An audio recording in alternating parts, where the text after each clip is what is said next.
ಬಿಹಾರದ ಪಾಟ್ನಾದಲ್ಲಿ ಪ್ರತಿಭಟನೆಯ ವೇಳೆ ಕಲ್ಲು ತೂರಾಟ ಆಗಿದೆ. ಪ್ರಧಾನಿ ಮನೆ ಮುಂದೆ ರಾಹುಲ್ ಗಾಂಧಿ ನಿನ್ನೆ ಪ್ರತಿಭಟನೆಯನ್ನ ಮಾಡಿದ್ರಲ್ಲ, ಅದಕ್ಕೆ ಖಂಡನೆಯನ್ನ ವ್ಯಕ್ತಪಡಿಸಿ ಬಿಜೆಪಿ ಕಾರ್ಯಕರ್ತರ ಪ್ರತಿಭಟನೆಯ ವೇಳೆ ಕಲ್ಲು ತೂರಾಟ ಆಗಿದೆ. ಈಗ ಒಂದೊಂದು ಕಡೆ ಈ ಕಿಚ್ಚು ಹಬ್ತಾ ಇದೆ, ಸ್ಪ್ರೆಡ್ ಆಗ್ತಾ ಇದೆ. ಬಿಹಾರದ ಪಾಟ್ನಾದಲ್ಲಿ ಪ್ರತಿಭಟನೆಯ ವೇಳೆ ಕಲ್ಲು ತೂರಾಟ ನಡೆದಿದೆ. ನಿನ್ನೆ ರಾಹುಲ್ ಗಾಂಧಿ ಪ್ರಧಾನಿಯವರ ಮನೆ ಮುಂದೆ ಪ್ರತಿಭಟನೆ ಮಾಡಿದ್ದನ್ನು ಖಂಡಿಸಿ ಇವತ್ತು ಬಿಜೆಪಿ ಕಾರ್ಯಕರ್ತರು ಪ್ರತಿಭಟನೆ ಹಮ್ಮಿಕೊಂಡಿದ್ರು. ಈ ಸಂದರ್ಭದಲ್ಲಿ ಕಲ್ಲು ತೂರಾಟ ಆಗಿದೆ. ಕಾಂಗ್ರೆಸ್ ಕಚೇರಿ ಎದುರು ಪ್ರತಿಭಟನೆಯನ್ನ ನಡೆಸ್ತಾ ಇದ್ದ ವೇಳೆ ಕಲ್ಲು ತೂರಾಟ ಆಗಿದ್ದು, ಈ ವೇಳೆ ಸಂಘರ್ಷದ ವಾತಾವರಣವೇ ನಿರ್ಮಾಣ ಆಗಿದೆ. ಬಿಹಾರದ ಪಾಟ್ನಾದಲ್ಲಿ ಈ ಒಂದು ಘಟನೆ ನಡೆದಿದೆ. ಹಿಂಸಾ ಸ್ವರೂಪವನ್ನ ಪಡೆದುಕೊಂಡಿದೆ. ಅಲ್ಲೂ ಕೂಡ ಸಾಕಷ್ಟು ಮಂದಿ ಪೊಲೀಸರು ಅಲ್ಲಿ ಇರೋದನ್ನ ನೀವು ಗಮನಿಸಬಹುದು, ಕಂಟ್ರೋಲ್ ಮಾಡುವಂತ ಪ್ರಯತ್ನ ಮಾಡ್ತಾ ಇದ್ದಾರೆ. ಬಟ್ ಅಲ್ಲಿ ಈ ಒಂದು ಹೋರಾಟ ಬೇರೆಯದ್ದೇ ಸ್ವರೂಪವನ್ನ ಪಡೆದುಕೊಳ್ತಾ ಇದೆ. ಪ್ರಧಾನಿ ನರೇಂದ್ರ ಮೋದಿ ಅವರ ಮನೆಯ ಮುಂದೆ ರಾಹುಲ್ ಗಾಂಧಿ ಪ್ರತಿಭಟನೆ ಮಾಡಿದ್ರು ಅನ್ನುವ ಕಾರಣಕ್ಕಾಗಿ ಅದಕ್ಕೆ ಖಂಡನೆಯನ್ನ ವ್ಯಕ್ತಪಡಿಸಿ ಇವತ್ತು ಬಿಜೆಪಿ ಕಾರ್ಯಕರ್ತರು ಪ್ರತಿಭಟನೆಯನ್ನ ಮಾಡ್ತಾ ಇದ್ರು. ಈ ಸಂದರ್ಭದಲ್ಲಿ ಕಲ್ಲು ತೂರಾಟ ಆಗಿದೆ, ಹಿಂಸಾಚಾರವೇ ನಡೆದು ಹೋಗಿದೆ. ಕಾಂಗ್ರೆಸ್ ಕಚೇರಿ ಎದುರು ಪ್ರತಿಭಟನೆ ನಡೆಸ್ತಾ ಇದ್ದ ವೇಳೆ ಕಲ್ಲು ತೂರಾಟಗಳು ಆಗಿದೆ. ನೀವು ದೃಶ್ಯಗಳಲ್ಲೂ ಕೂಡ ಗಮನಿಸ್ತಾ ಇದ್ದೀರಾ, ಸಂಘರ್ಷದ ವಾತಾವರಣ ನಿರ್ಮಾಣ ಆಗಿದೆ. ಅಶ್ರುವಾಯು ಸಿಡಿಸುವಂತಹ ಪ್ರಯತ್ನಗಳಾಗಿದೆ. ಕಲ್ಲು ತೂರಾಟ ನೋಡಿ, ನೀವು ಈ ದೃಶ್ಯಗಳಲ್ಲಿ ಗಮನಿಸಬಹುದು. ಕಲ್ಲು ತೂರಾಟದ ಘಟನೆ ಆಗಿದ್ದು ಹಿಂಸಾ ರೂಪವನ್ನ ಪಡೆದುಕೊಂಡಿದೆ ಹೋರಾಟ. ಇಡೀ ದೇಶದಾದ್ಯಂತ ಹೋರಾಟದ ಕಿಚ್ಚು ಹಬ್ಬತಾ ಇದೆ. ಒಂದು ಕಡೆ ಪರ, ಮತ್ತೊಂದು ಕಡೆ ವಿರೋಧ ಹೋರಾಟಗಳು ನಡೀತಾ ಇದೆ. ಒಂದು ಕಡೆ ವಿದ್ಯಾರ್ಥಿಗಳಿಗೆ ಸಪೋರ್ಟಿವ್ ಆಗಿ ಅವರ ಪರವಾಗಿ ಹೋರಾಟಗಳಾದ್ರೆ, ಮತ್ತೊಂದು ಕಡೆ ನಿನ್ನೆ ಕಾಂಗ್ರೆಸ್ ನಾಯಕರಾಗಿರುವ ರಾಹುಲ್ ಗಾಂಧಿ ಅವರು ಪ್ರಧಾನಿ ನರೇಂದ್ರ ಮೋದಿ ಅವರ ಮನೆ ಮುಂದೆ ಪ್ರತಿಭಟನೆ ಮಾಡಿದ್ರು ಅನ್ನೋದನ್ನ ಖಂಡನೆಯನ್ನ ವ್ಯಕ್ತಪಡಿಸಿ ಹೋರಾಟಗಳು ನಡೀತಾ ಇದೆ. ಇದು ಬಿಹಾರದ ಪಾಟ್ನಾದಲ್ಲಿ ನಡೀತಾ ಇರುವಂತಹ ಒಂದು ಹೋರಾಟದ ದೃಶ್ಯಗಳು. ಅಲ್ಲಿ ಕಲ್ಲು ತೂರಾಟ ನಡೆದಿದೆ, ಹಿಂಸಾ ಸ್ವರೂಪವನ್ನೇ ಪಡೆದುಕೊಂಡಿದೆ. अनडिक्लेयर्ड इमरजेंसी यही है, अनडिक्लेयर्ड।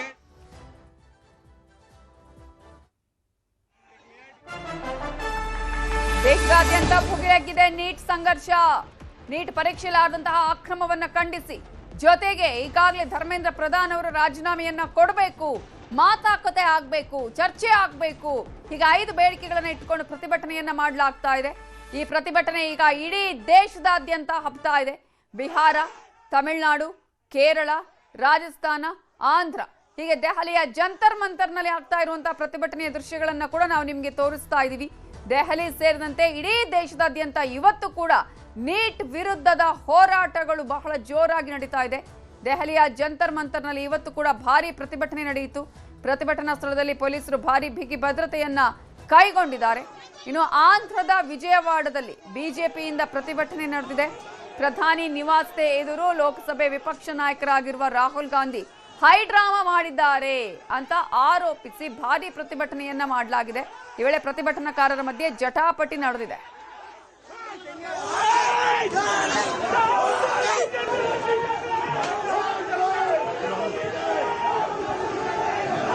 कैमरामैन करता है बुद्धि ज्ञान।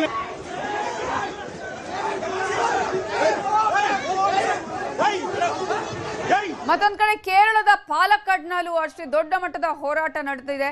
ಈಗಾಗಲೇ ಕಾಂಗ್ರೆಸ್ನ ಕಾರ್ಯಕರ್ತರು ಪ್ರತಿಭಟನೆಯನ್ನ ಅಲ್ಲಿ ಮಾಡ್ತಾ ಇದ್ದಾರೆ. ಕಾರಣ ನೀಟ್ ಎಕ್ಸಾಮ್ನಲ್ಲಿ ಆಗಿರುವಂತಹ ಅಕ್ರಮವನ್ನ ಖಂಡಿಸಿ ಹೋರಾಟವನ್ನ ಮಾಡಿ ಬೀದಿಗಿಳಿದಿದ್ದಾರೆ.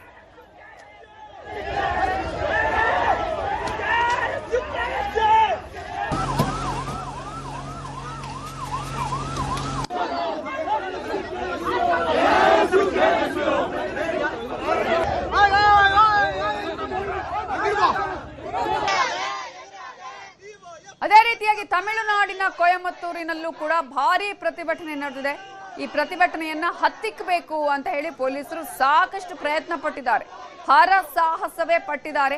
ಪ್ರತಿಭಟನಾಕಾರರನ್ನ ಅಲ್ಲಿ ತಮ್ಮ ವಶಕ್ಕೆ ಪಡೆಯೋದು, ಅವರನ್ನ ಎಬ್ಬಿಸುವ ಅಂತಹ ಪ್ರಯತ್ನಗಳು ಕೂಡ ಮಾಡ್ತಾ ಇದ್ದಾರೆ ಅಲ್ಲಿ ಪೊಲೀಸರು. ಪ್ರತಿಭಟನಾ ಸ್ಥಳದಲ್ಲಿ ಖಾಕಿ ಬಿಗಿ ಭದ್ರತೆಯನ್ನ ಕೂಡ ಕೈಗೊಂಡಿದೆ. ಆದ್ರೆ ಈ ಹೋರಾಟ ಇಲ್ಲಿಗೆ ಮುಗಿಯುವ ಹಾಗೆ ಕಾಣಿಸ್ತಾ ಇಲ್ಲ. ಈಗ ಅಲ್ಲಿನ ಸಾಕಷ್ಟು ವಿದ್ಯಾರ್ಥಿಗಳು ಪ್ರತಿಭಟನೆಯನ್ನ ಮಾಡ್ತಾ ಇದ್ರು. ಈಗ ತಮಿಳುನಾಡಿನ ಕೊಯಮತ್ತೂರಲ್ಲೂ ಕೂಡ ನೀಟ್ ಎಕ್ಸಾಮ್ ಅಲ್ಲಿ ಆಗಿರುವ ಅಕ್ರಮವನ್ನ ಖಂಡಿಸಿ ಹೋರಾಟವನ್ನ ಮಾಡಿದ್ದಾರೆ. ಈ ಸಂದರ್ಭದಲ್ಲಿ ಪೊಲೀಸರು ಪ್ರತಿಭಟನೆ ಹತ್ತಿಕ್ಕಲು ಪೊಲೀಸರು ಹರಸಾಹಸ ಪಟ್ಟಿದ್ದಾರೆ. ಹೈದರಾಬಾದ್ನಲ್ಲಿರುವ ಬಿಜೆಪಿ ಕಚೇರಿಯಲ್ಲಿ ಬಿಜೆಪಿ ಮತ್ತು ಕಾಂಗ್ರೆಸ್ ಕಾರ್ಯಕರ್ತರ ನಡುವೆ ಘರ್ಷಣೆಯೇ ಉಂಟಾಗಿದೆ. ಅಲ್ಲಿ ದೃಶ್ಯಗಳಲ್ಲಿ ನೀವು ಗಮನಿಸ್ತಾ ಇದ್ದೀರಾ, ಬಿಜೆಪಿ ಮತ್ತು ಕಾಂಗ್ರೆಸ್ ಕಾರ್ಯಕರ್ತರ ನಡುವೆ ಹೈ ಡ್ರಾಮಾವೇ ನಡೆದಿದೆ, ಹೋರಾಟಗಳು ನಡೆದಿದೆ.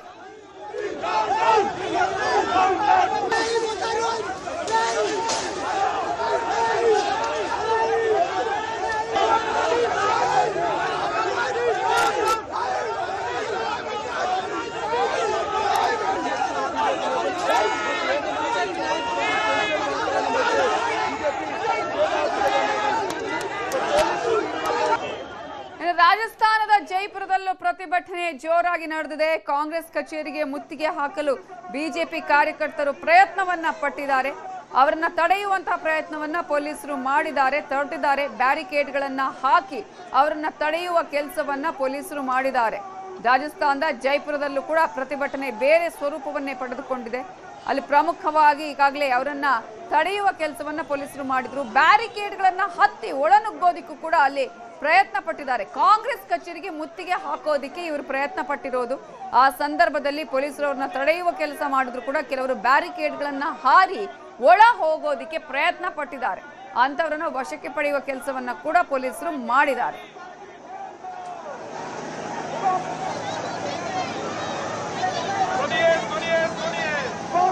आपका जवाब यहाँ से तुरंत हट जाइए, नहीं आपके खिलाफ कानूनी कार्रवाई की जाएगी।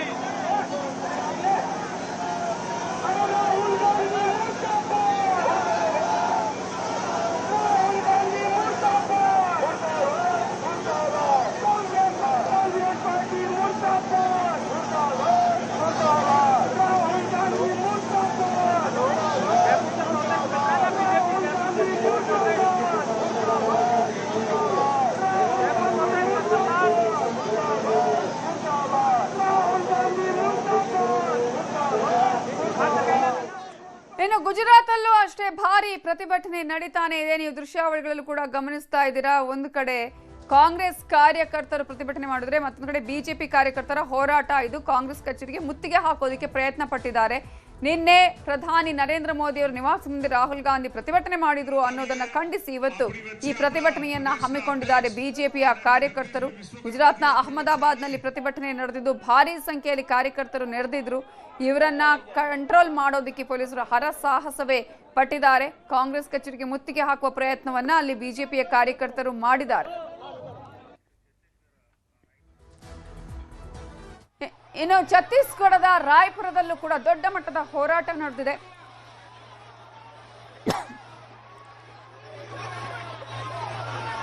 ಛತ್ತೀಸ್ಗಢದ ರಾಯ್ಪುರದಲ್ಲಿ ಪ್ರತಿಭಟನೆಯನ್ನ ಕಂಟ್ರೋಲ್ ಮಾಡುವಂತಹ ಪ್ರಯತ್ನಕ್ಕೆ ಪೊಲೀಸರು ಸಾಕಷ್ಟು ಹರಸಾಹಸ ಪಟ್ಟಿದ್ದಾರೆ. ಅಲ್ಲಿ ಅದರಲ್ಲೂ ಕೂಡ ಜಲಫಿರಂಗಿ ಅಶ್ರವಾಯುಗಳನ್ನು ಕೂಡ ಸಿಡಿಸಿ ಪ್ರತಿಭಟನಾಕಾರರನ್ನ ಅವರನ್ನ ಚದುರಿಸುವ ಪ್ರಯತ್ನವನ್ನ ಪೊಲೀಸರು ಅಲ್ಲಿ ಮಾಡಿದ್ದಾರೆ. ನಿನ್ನೆ ನಡೆದಂತಹ ಪ್ರತಿಭಟನೆಗೆ ಏನು ರಾಹುಲ್ ಗಾಂಧಿ ಪ್ರಧಾನಿಯವರ ನಿವಾಸ ಮುಂದೆ ಪ್ರತಿಭಟನೆ ಮಾಡಿದ್ರಲ್ಲ, ಅದನ್ನ ಖಂಡಿಸಿ ಹೋರಾಟ.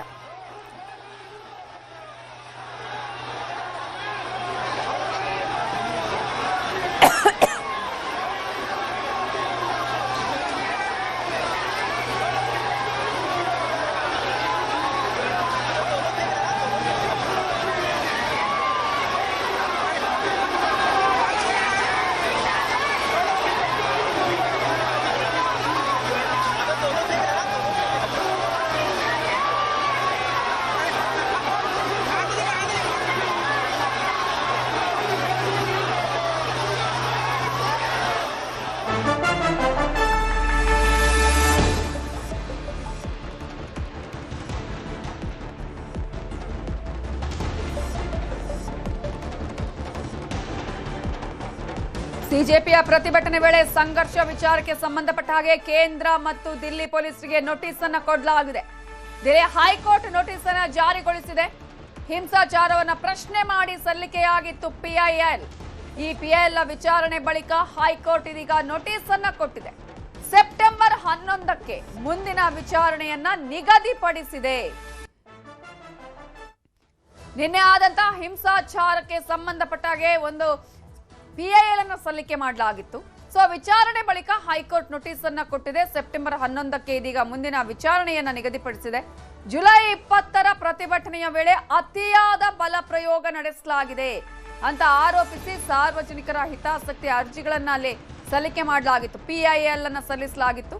ಇದಕ್ಕೆ ಸಂಬಂಧಪಟ್ಟ ಹಾಗೆ ದೆಹಲಿ ಹೈಕೋರ್ಟ್ ಕೇಂದ್ರ ಸರ್ಕಾರ ಮತ್ತು ದೆಹಲಿ ಪೊಲೀಸರಿಗೆ ನೋಟಿಸ್ ಅನ್ನ ಜಾರಿ ಮಾಡಿದೆ. ಆದರೆ ನಿಗದಿತ ಕಾರ್ಯವಿಧಾನಗಳ ಪ್ರಕಾರ ಈ ಘಟನೆಗೆ ಸಂಬಂಧಪಟ್ಟಂತಹ ಎಲ್ಲ ಸಿಸಿಟಿವಿಯ ದೃಶ್ಯಾವಳಿಗಳು, ಬಾಡಿ ಕ್ಯಾಮೆರಾ ದೃಶ್ಯಾವಳಿಗಳು ಮತ್ತು ಇತರೆ ಡಿಜಿಟಲ್ ದಾಖಲೆಗಳನ್ನು ಸಂರಕ್ಷಿಸಿಡುವಂತೆಯೂ ನ್ಯಾಯಾಲಯ ನಿರ್ದೇಶನ ಕೊಟ್ಟಿದೆ. ಮುಂದಿನ ವಿಚಾರಣೆಯನ್ನು ಸೆಪ್ಟೆಂಬರ್ 11ಕ್ಕೆ ನಿಗದಿಪಡಿಸಲಾಗಿದೆ.